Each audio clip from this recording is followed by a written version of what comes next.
Welcome to Labour Power. So this is the Epson 6010 printer. So first thing we'll be doing is changing the media.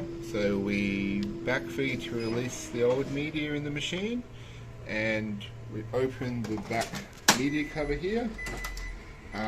We also have the blue lever here you can lift up to release media, especially for a jam. So make sure that is down for loading the new media. So we take our spindle out, close the old cover, the media. Machine's currently paused on here, so we unpause it. Comes up load paper.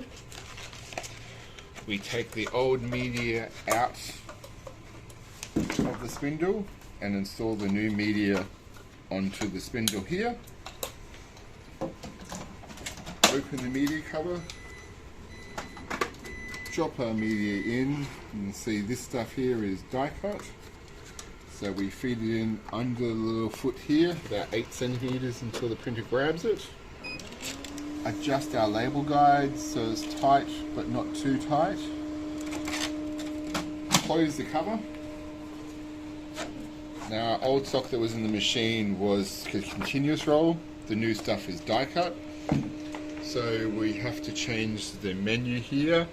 So we go in and change it from none for the media through to gap, and we go back. So now it's set to gap, we unpause it, and the machine will set up the new media.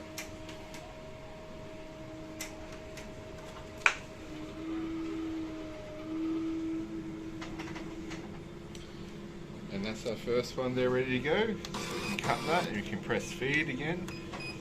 Test. All done.